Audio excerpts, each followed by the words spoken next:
Welcome to the Association of Applied and Therapeutic Humor podcast, Laughbox. We have multiple hosts and multiple guests and multiple ways to think out of the box using humor. Laughbox is a production of the Association for Applied and Therapeutic Humor. Visit us online at www.aath.org. Follow us on social media, Facebook, Twitter, Instagram, or LinkedIn. Music by Gary Rubio. For more information, www.garyrubiomusic.com. Join us for episode 107 with Jim Bob Williams, KDB, and special guest Lynn Perreault of the Laughter Business Academy. Yay! Welcome to Laughbox, the official podcast of the Association for Applied and Therapeutic Humor. I'm one of your hosts, Jim Bob Williams. And I'm KDB, the other one. And our special guest today is Dr. Lynn Perreault. Hello. Dr. Lynn is founder of the Laughter Business Academy. So what we'd like to do, we're going to start today with a classic improv game called Story Spine. And we'll use Story Spine so that we can get the history of the Laughter Business Academy. So once upon a time, there was a Ph.D. psychologist in Canada, and every day she was looking for work, and she was unable to find any work in the town where she was. I was planning on doing just some regular consulting, Ph.D. type consulting in the regular world. I had this social psychology background, community health, but then also I had the fun stuff. So I've been a performer since I was in high school for singing, for improv, and it is actually part of the French Canadian culture for us to be doing improv comedy. From a very young age, we start doing competitive improv comedy in high school. And with all of that background, I thought to combat the stress of being unemployed after graduating and looking so forward to getting paid big money with a PhD, I thought I will just create my own thing where I get to bring back my past, integrate it into my present, and hopefully create a super awesome future. Therefore, Laughter Business Academy came to be. It was called something else at the time, and it ended up getting renamed a couple of years ago because it just made more sense, and that's what it was. So at first, what it started out being was me going out and bringing in laughter and improv into organizations I didn't even know that applied therapeutic humor was a thing at that time. Me being, in Canada and the Applied Therapeutic Humor Association being in the States, I wasn't familiar yet with it, but I did very soon become familiar with it because of the nature of my work. And I started Google searching, and then it popped up, and then I started to communicate, and it was very exciting. So I'm doing this work. I have staff working for me to go and do my sessions because I ended up meeting someone, became married, had a child. So I was 8 months pregnant. I was still doing laughter yoga certifications as a teacher. So I'd been doing many throughout my pregnancy. So you're probably wondering what has happened to this kid. He likes to play pranks, a lot of pranks. And the future of this child, he is 11 years old now. And I will wake up sometimes at 2:30 in the morning with the little kitchen timer going beep, beep, beep, beep, and I cannot find it for the life of me. It's somewhere in my bed, under my pillows. I don't know. So of course I have to reciprocate and get him back, right? So tying the shoelaces together of his shoes. So he goes to put them on. He's like, what the heck? We're in a rush. We have to get to school. My shoes are tied. And I'm like, oh, anyways, we got to keep things exciting at home. What happened while I was sharing my workload, way back in the day when I was super pregnant, and then had this tiny little thing with me at all times, and I had to feed it all the time as this cute little creature of a boy. I would bring him to my sessions, and I started to get a lot of questions from my colleagues around the world, like from my laughter yoga colleagues, from my improv colleagues. They're saying, Lynn, I need business advice. How are you making this work? Why are you getting gigs? And why are why are you actually getting paid a consultant's wage as opposed to kind of more of an entertainer, or what a lot of, unfortunately, what a lot of laughter and humor people get paid, which is like they're offered $50 a session, $100 a session. It's only a one-time gig. Like they don't get asked to come back. There's no callbacks. So I started to do a little bit of business coaching, and this was in 2012 when I started to get those questions.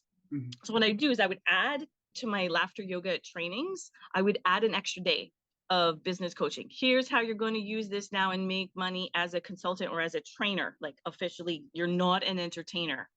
Because I can't stand when we're being treated like simple entertainers. Like go hire the local clown. Like I'm not it. And it turned into more than one day of training. It actually turned into like where I had to then extend it for weeks and weeks and weeks. And my focus ended up shifting from me going out to do corporate gigs exclusively to me rather doing business coaching and training my colleagues of laughter, humor, applied improv, how to make a business out of this, like how to make a consulting agency or a training agency out of their work, how to land $10,000 contracts, for example. And you don't need teaching them how to not need big giant proposals if they don't want to, keeping it as simple as possible. And this is where we are at presently. This is exactly, I have taken you to my exact present here. All right. Wow. Okay. Okay. Full disclosure, I have taken one of your seminars. Okay. And I found it to be amazing. Okay. Thank you. Okay, because it really does answer some of the nitty gritty questions about, how to do business. And I think maybe that may have been Billy Joel who first said this, and said that, that entertaining is great, but entertainers can be real knuckleheads when it comes to the business side of the thing, because you get into the field because you like to make people happy, and it's tough to sometimes it's tough to say no to a client. Sometimes it's tough to especially if Well, the you're client, so gifted. You're just like, I find that the people that I talk with, Jim Bob, and you included, I haven't had the pleasure of getting to know Katie yet, but I will. But you're Yes, ma'am. so gifted. You're so gifted. And the thing is, when you're really, really gifted in a specific area, how in the world are you supposed to also understand all the bits and pieces of business? You're not supposed to, and your head should not be there. Your head should be in doing exactly what you're gifted in and bringing that out into the world. The only reason I knew about business stuff is because I'd gone to school for so freaking long. I just happened to have that knowledge and started teaching as much as I could other people. And I have been criticized for doing that. I've been criticized for talking numbers, for example, for talking about fees, because like 10 years ago, when the I listeners first, can't see the surprise on my face now, because I'm thinking, gee, if you're going to take a business course, maybe fees is something you should be talking about. But okay. Jim Bob had an epic surprise face on there because no one, those who were successful doing laughter and humor were offended that I would share a secret, which is the fees. And I'm thinking, what are you? No, we cannot have this culture in our field, because even 10 years ago, there was an epidemic of depression and anxiety, and now it is exponentially worse. And there is enough work for everyone. Even if every human on this planet did what we did and was gifted at it, there would still not be enough people to fill in all the gaps for getting paid a living wage to bring, to bring laughter and humor therapeutically to people. Yeah, we're not a trade association, so we don't have to, worry about, violating antitrust laws by discussing how much we charge for gigs, right? Right. Yeah, it was just a really sick culture that I did not appreciate, and I did not align with that. And the only way that we can have real discussions and move things forward is by disclosing how much we're getting paid, how much are we charging.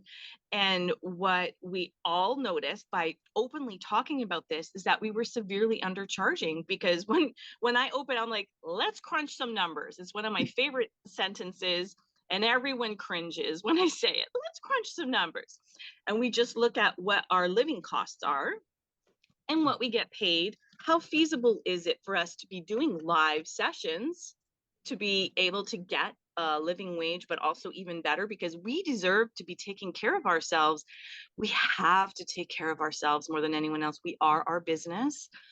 And if we're not doing well, if we are not financially secure, if we cannot feed or shelter ourselves and our family and take care of our family, then what good are we to the world? We're no good, because then you end up hiding yourself in isolation, either in shame or because you genuinely are imprisoned by deep poverty. And I find that insulting and unacceptable for the nature of our work and the results and the impacts that we get. And what's really important is that we simply say no to one-time gigs that pay very little. And so I spend a lot of time doing no training. So I'll give a scenario, for example. Maybe we could practice now. Hey, I'd like to hire you for a 30-minute session. We have $50 in the budget. How about you come out and do this? What's your answer? No. No. And you can sound like a cow. It is all good. No. The louder, the better. You know, hey, mama, I'm going to hire you. I've got a great budget. I got an awesome budget. I would love for you to come in for a half day and create this whole transformation. Oh, really? You have a great budget for this? Oh, do tell. Well, it's $150. And we just want you to laugh with our people for a half day. We just want them to feel good for a half day. Hey, so what's your answer? No. No. Do you know what in the market people are charging for a half day? Like trainers who are actually creating results, trainers, consultants. We're talking about anywhere from $500 to $2,500 to go in and make that kind of change. Now you might be thinking, oh, but I don't do corporate. I don't care. It doesn't matter. Even outside of corporate, when you have a group of professionals coming together in a leadership capacity and they want you to come in, obviously there's not necessarily a problem, but there's a skill there to be learned, or there's some professional development to be had. And that's still what the going rate is. So anyone who wants to hire you for less than that, or for just like an entertainment type purpose, then I would encourage you to feel the responsibility and the depth of that responsibility on behalf of all your colleagues around the world, and to not be afraid to say no. And how I would pitch it back, it's not even just ending with like the moo no, like it is to come back at them with options. So it's the Oh, so instead of yes and, it's no and. no, Okay. no. This is, but then you just tell them what you do. Like, so, well, here's what I can do. So I don't even acknowledge what they just pitched me, like what they just offered me. I don't even acknowledge it. So I'll come back at them with a couple of options, which is, hey, so what I do is I work with people on these and these and these challenges, or on solving these and these and these problems, or on creating these and these and these skills, or lifting these skills, or sometimes it's character strengths that maybe you're working on, right? You go in there and you're building courage, because your people do have some performance anxiety if they're doing a little bit of improv, and they're having to be vulnerable, even if you're going in and having them laugh and doing humor stuff. So that is character strength building. That is something legit in the training and consulting world, bringing positive emotions, building character strengths, reducing stress. And none of it has to do with entertainment. None of it has to do with laughter or humor. You could honestly be having them picking their butts and scratching their noses, as long as they emerge and come out of there with a boosted skill set, something that they can take away and use later on. Then you are officially in the training consulting world, and that's what you really should be getting paid. So what I would come back at them with is, I work with people who want to, because they'll have given you some context. So I just need to know some of the context. And just so you know, your budget's not going to work for me. It's not going to work for me. But when you're ready, because just because someone isn't ready for you right now doesn't mean they won't be ready for you down the line. So it's still worth giving them a 2 or 3 option pitch. So when you are ready, I am absolutely here for you. I can come in and do an hour of whatever, de-stressing, something like that. But the fact that you would leave something behind, like if you can leave behind some sort of de-stress pack, or leaving behind some sort of resource materials or games or something that they could integrate into their day-to-day activities so that it becomes a habit, because we all know that humor is actually a habit it is a practice to be continued. Laughter, like laughter yoga, also improv, and keeping those skills sharp, that is a practice as well. So anything that could help them improve their practice, now they have a takeaway, right? They literally have something physical or digital to take away that they can now use on their own. If you show them how to use it on their own as part of your training moment with them, that is great.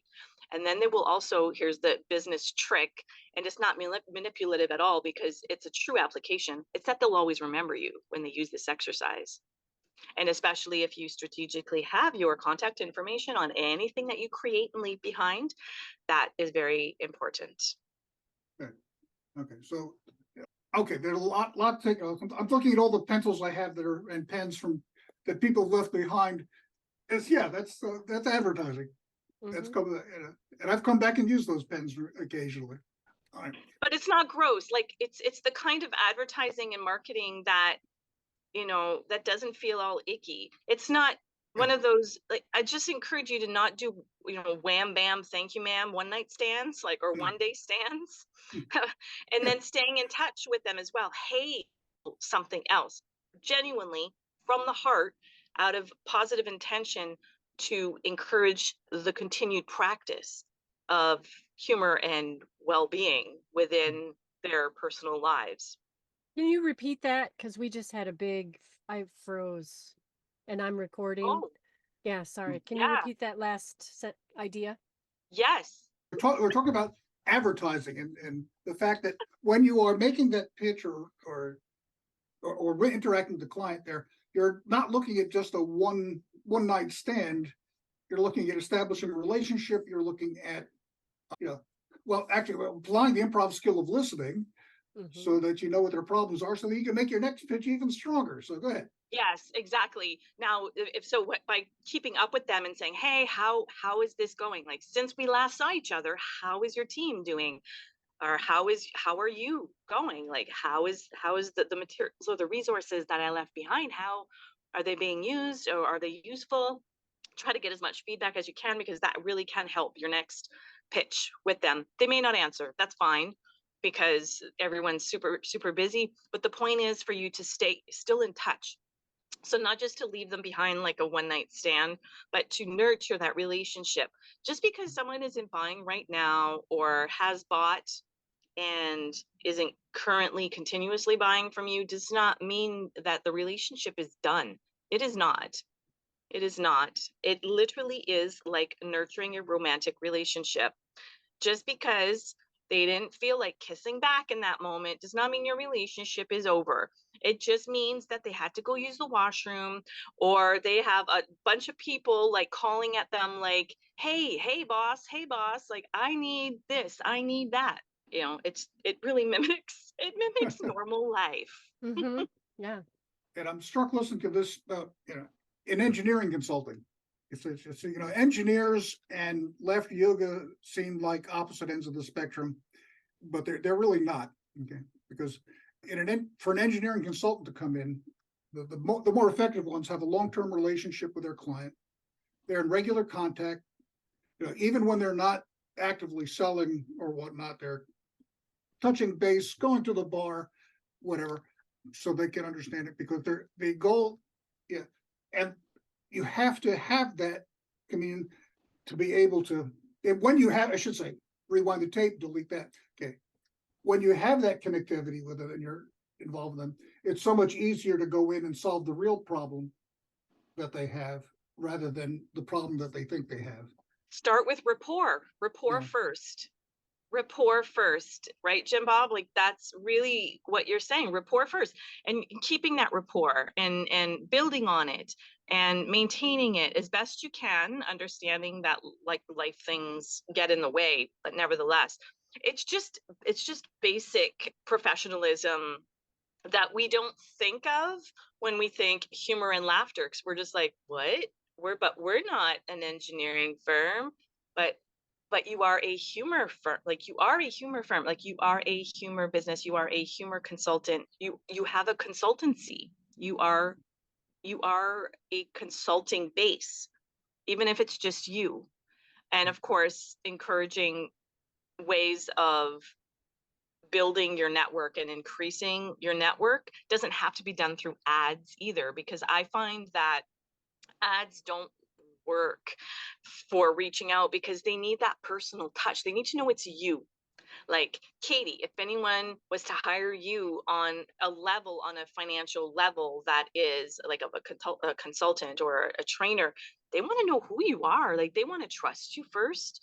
They want to make sure that you're not going to embarrass them or make them do things that are inappropriate for their team, because you know what, you get to leave at the end of the day and maybe come back some other time or come back over a series of months, but they are facing each other every single day, all the time. Yeah. And Yeah. and when you're changing dynamics, it's kind of like therapy. So it's kind of like therapy with a family therapy, when you are having only one member of that family going in for some healing and some trauma work and some de-stressing and all of that heavy stuff. The rest of the unit of that family is still the same. And this is often what's happening when we're going out there and doing our work, is that it's not the entire dynamic of the team. It's not the entire network that's going in for a boost. It's only a handful of people or just part of the people. So maybe they have this great new way of seeing the world, but they're still going back into this other dynamic that has not changed. And that's why it's so important to have something to follow up. The ideal would be, you know what, if you hire me, just a heads up, I do stick around for 3 months, and I expect us to have 4 sessions together. At any point we'll schedule it out, but we need 4 sessions in order to really execute this plan, like in order to actually achieve some change or create some long lasting change, because everyone in the moment will obviously note that some changes happened. They got eyes and ears and a sense of touch and a feeling for the energy in the room. They know things are going well, but once they leave that room with you, though, things are maybe not going so well. So the more touch times, like touch bases you can have with them, touch points is what I'm trying to say, the better it is. And it's a way of also increasing your fee. Like it kind of makes more sense to humans for you to increase your fee when you're giving them more than just one live moment, when you are leaving behind certain things, or in the technical world we would call it a drip, where you just be like, okay, so every week I'm going to give you a literal little exercise that I want you to integrate into your next boring meeting. And again, I'm not talking about a corporate gig necessarily. I'm just talking about workers who have meetings, because homeless people who are homeless or severely poor still deserve to have humor and levity brought to them, but they're unable to pay your bills. So the more you can get paid with people who are employed, gainfully employed, then the more you can go off and assist your social causes and support your own social causes and economic causes that you care a lot about, even if it's your grandma who's your economic cause, and it's to help take care of her so she can just finally lift her feet up and relax for the first time in her life. Okay, so what are some of the social causes you're involved in? My main cause is lifting the economy for humor and laughter professionals. And that is literally what Laughter Business Academy is about. It is a social enterprise. So it's not a capitalist enterprise. It is a social enterprise. So there's a lot of profit sharing going on. For instance, So I will create some materials, some card sets, some games, and other humor professionals can also purchase those and use them as as they see fit. And if anyone was to then share that information with someone else, like if Jim Bob was to talk to Katie one day and be like, oh my gosh, Katie, Laughter Business Academy has this thing. Why don't you go to that website? Jim Bob would use his own link to that page, his own link, so that Katie buys it from him. And then that way he's getting half of the price amount. And so if Katie was to subscribe to that every month because she wants to receive a new thing every month because she does not have time to be creating all her new things all the time, then Jim Bob would be getting half of that every single month. So there's building passive income. So I'm trying to find, my background's in psychology, business psychology, social psychology. So I'm trying to think, how can I Pavlov dog train all y'all to make more business money in an ethical way that also supports the mission of Laughter Business Academy, which is to lift the economy. And so I came up with that scenario. In other businesses, they would call it affiliate. I call it ambassador or passive income. So it's a way for you to boost so that you can then work less live one-to-one, because no one needs a burnt out humorist. Give me a break. The market rate, as you know, for entertainers hasn't changed in 20 years. No, it has not. So yeah, so you're identifying as an entertainer, identifying as a performing artist, living as a performing artist. Yeah, and that's super common among that's how I saw myself at some point until I became a single mom. And I'm just like, nope, this isn't gonna work. And I had to find ways of making it work. yeah. So for you, it's not that you need corporate gigs, it's that, so for instance, the first thing I would do is absolutely, I've got seminars up the wazoo, but I would want to have a private chat with you. Like I'd want to literally have a chat with you. Yes. To get down to what are the actual transformations that you're focusing on? What are people getting from your specific work? Because it'll be something different than what people would get from me or from Jim Bob or from anyone else. And then we would create a signature program. And by signature program, I don't mean like literally. I just mean what are the key things, the key themes that you do address, and then how to present those beyond simple live moments with you. And so it might look like I work with people who are like humorists and laughter people, who are also dentists, who are nurses, who are music therapists, who are many, many things, right? Engineers, like you bring it on, name it. The method that you use, whether it is psychologizing or engineering or detectiving or dentisting or nursing, it's all the same thing. Like all of it is the same thing. So what are the main themes? It's just that you would just be working with different groups of people because they happen to be part of your close networks. Who are you immediately connected to? And who would be, you can call it a low-lying fruit, like, it's easy to, I hate that though, because it sounds like you're being all like grabby. So, right. But anyway, I understand. we're not being grabby. So we would just start there. And so I would just give you a whole list of themes of really what do people in our industry, in the laughter, humor, improv industry, what do we do for people? And it's like all outcomes and impacts that we have. And there's like a lot of them. Yeah. A lot of them. Yeah. And we just figure out, where do you sit? So which are the ones that you're like, yes, like where it really is a loud resonating yes.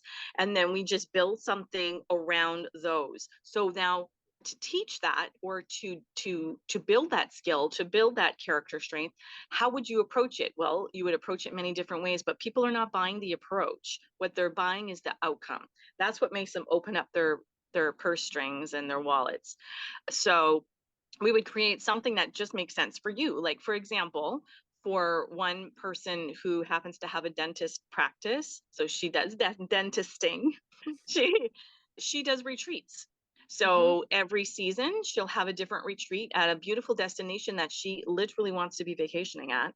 And that's how she's making multiple tens of thousands of dollars at a time. So she can still do her favorite things, her social causes, and work her dental practice, but slowly move away from that job and get into, full-time exclusive retreating. So far it's working out fabulously for her. She saw some really fast results in working with me. So I have this program called the 10K Trainer, and I thought it would take 12 months for people to really be flying on their own. And what I saw was that within 4 months, 2 of 3 of the people in there were able to create $10,000 to $35,000 scenarios, and the money came on them by 4 months.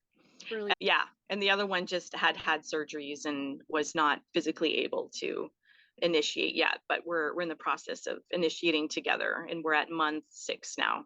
So that sounds we're amazing. working. Yeah.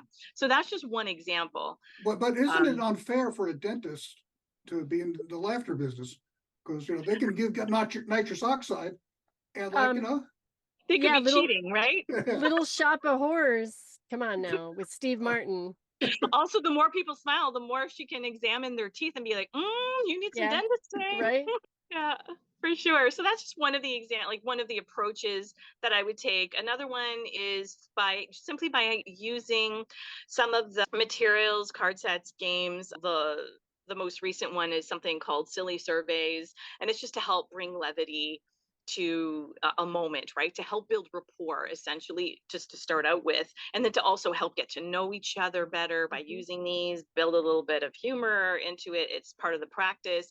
So when people use that, I call it the money series, or the vibe and flow. It's the vibe and flow. So keep your vibe going, keep the vibe flowing long after you have physically left the building, things that you would leave behind. So the way that you would use it would be different than how I would use it with my humor clients.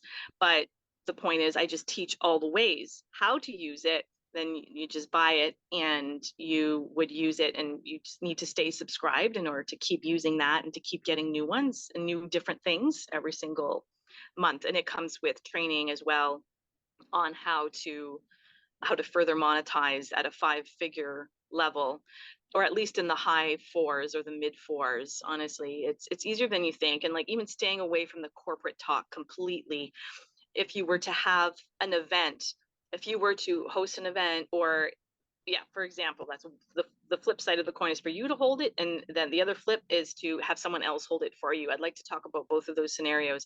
The first one, where you're holding it for yourself, you just don't hold the event until you're going to make $10,000, right? So you just sell those tickets at fees that are appropriate for the field of training and consulting. And once you have sold enough tickets, bam, the event happens.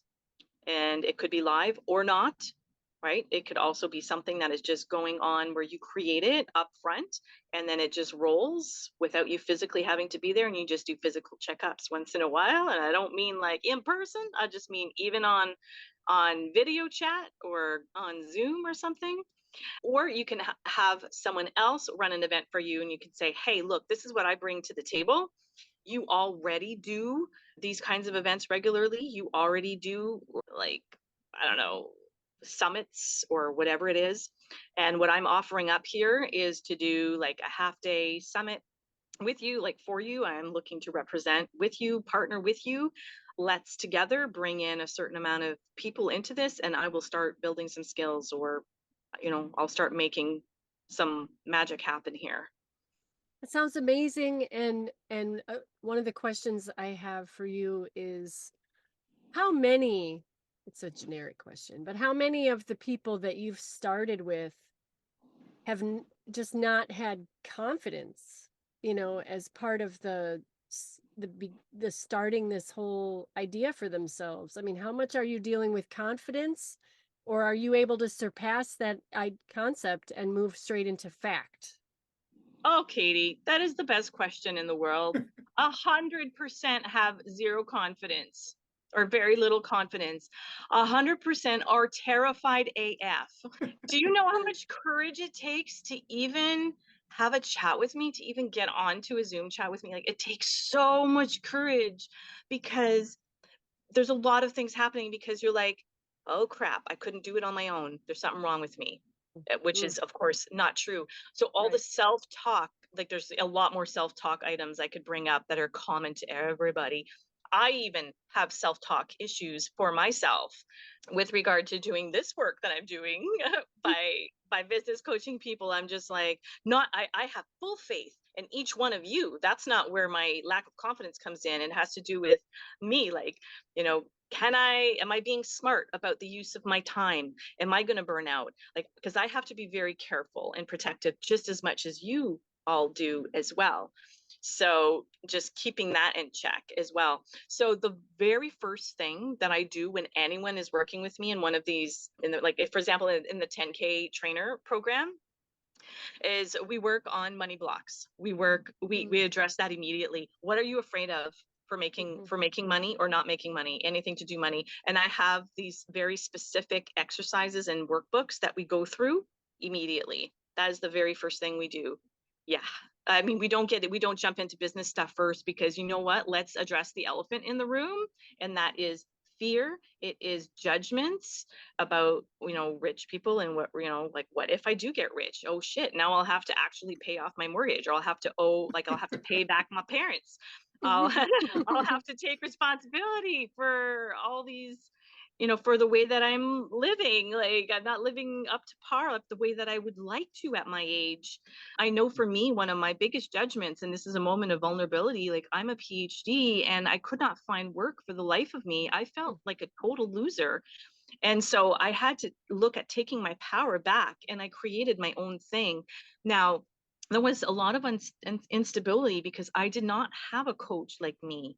I hired mentors, business mentors across, like along the way, like a client attraction person. Like, I have virtual assistants who do things for me right now as well. I still have coaches who I work with, but they're more now working with me on healing some of my deeper fears and things beyond. Because, like, I am looking to build not an empire so much, but I'm looking to build, how do you say, posterity, like Oh, your legacy.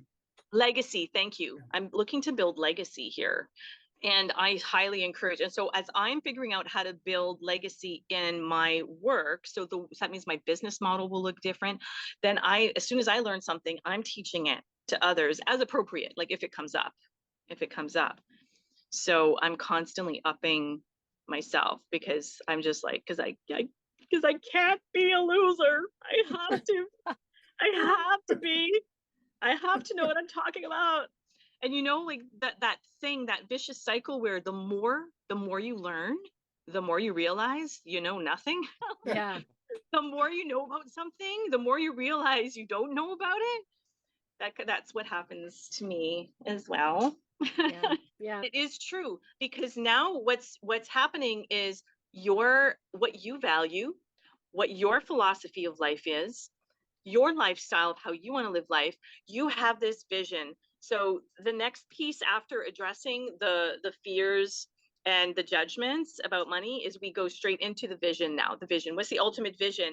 And I'm like, there is no limit. Like, this is limitless, because your job is not to figure out how. It is simply to get very clear on the end. What's the end? And so once people are very, very clear on that, now I work backwards, and I'm like, now I know what kind of business model to help fit you with, and we'll do it in a way that makes your heart sing. Like, some people assume that they have to show up virtually all the time, and they hate that. They want in person. Some people are like, they don't want in person. They don't even want virtual. They want to hide, and that's fine. So we find a business model that works for that. So that's where you would do something like an on-demand learning situation online somewhere. Some people don't want to do online. Like, there's so many iterations, possibilities. There are thousands and thousands. And my job is to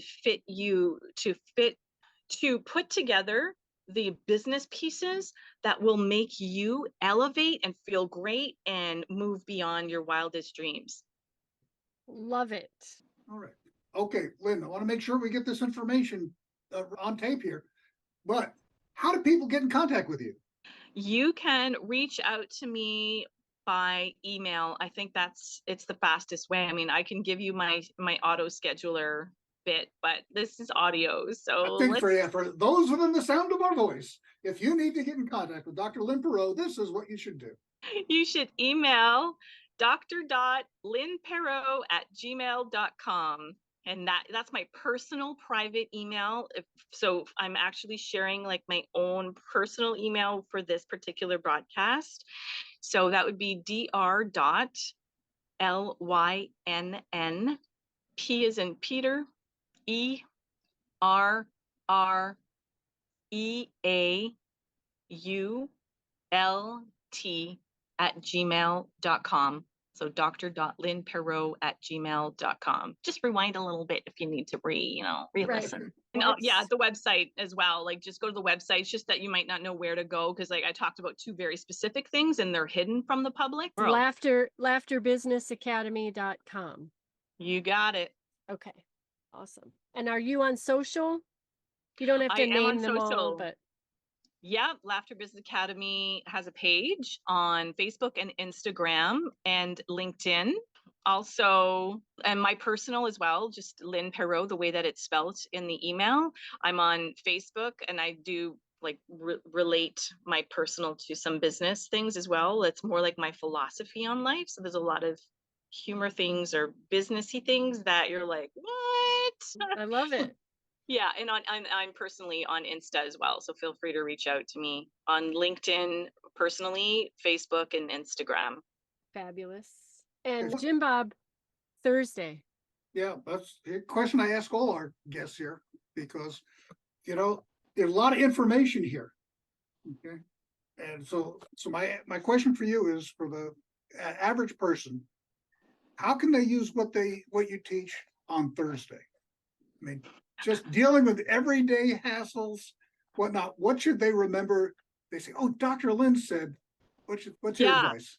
Well, I think it's more of an experience. So you will wake up on Thursday feeling excited about your work, looking forward to looking at your PayPal account or your bank account. Cha-ching, right? There's money coming in. You're not going to feel overworked. You know that you can go for your walk, go play your sport. You can hang out with your family and you don't have to be faced with a work day of 12 hours trying to find daily gigs, right? You can literally relax and bring your time spent working down to a couple of hours a day, depending on the time of the year, or the time of the month, and of how your programs are scheduled or how you want to schedule your work. You may even have several weeks in a row where you can just chill and you can have an assistant do certain things for you, or you don't even have to do it yourself. Freedom. Happiness is positive cash flow. Yes. Yes. Okay. And how did you two meet? Wow. Funny story. Yeah. Well, I've got an OnlyFans. No. What happened is, what happened was, once upon a time during the pandemic, I saw this. I'm my little, so I'm struggling to make my transition from retiree to therapeutic humorist. Okay, I saw, oh, here's a seminar being offered by Dr. Lynn Perreault. I said, this looks interesting. Because I'd been through a lot of seminars, small business administration, SCORE, Service Corps retired executives, a number of economic development ones. Okay, but they're all pretty much worthless. And when I was listening to the doctor, I said, yeah, this makes perfectly sense. As far as a lot of ideas for what I could do on Thursday, as far as staying in contact with my clients, she's got templates. So in terms of your business correspondence, if you want to know what an inquiry letter looks like, if you want to know what a follow-up letter looks like, I think some of the paralysis that people have is due to, I've never done this before, right? And so I'm sorry to be the old guy in the room, but here's what I found worked. When I asked somebody to write a procedure, okay, if they're writing it from scratch, it was miserable. If I gave them an example of a procedure, they said, oh, okay, they could take that and apply it to their needs. And boom. So once we were in the middle of a work process mania, and everybody's complaining about having to write a work process for everything. So I said, okay, let's write a work process for making coffee, and we'll post it in the break room. it'll be up there, and it had all the same, same formatting and logos and, little work process flow diagrams and whatnot. Okay. And then people would say, oh yeah, I get it now. That's what we're trying to do. Okay. So yeah, I need to take this filter first, and I need to have the water has to be, taken from a certain tap in a certain way. And it was a lot of fun. It also made people realize kind of like the paradox of simplicity and complexity, and that, to do it, when you try to explain a simple thing, it can get really complex really quick. Okay. And on the flip side of that, there are complex things that sometimes can be explained with a really simple thing. So that's my profound Zen for the day. That's all I've got. No. Thank you, Awesome. Grasshopper. You've also done, you've done programs with Olivia Vo, who's familiar with Yes. AATH folks. Oh Okay. yeah. Yeah. And you presented at the AATH conference in Mesa, Arizona. I sure did. It was Yeah. super my God. fun. It was a Oh, packed room. We had a great time.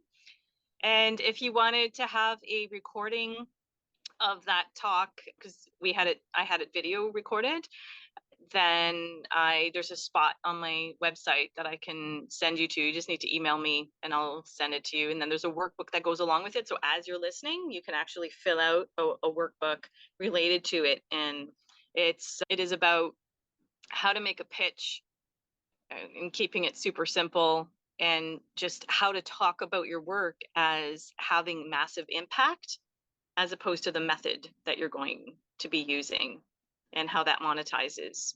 And then Love and how each one of the things that I talked about applies to you specifically, which is therefore the workbook. yeah, that's amazing.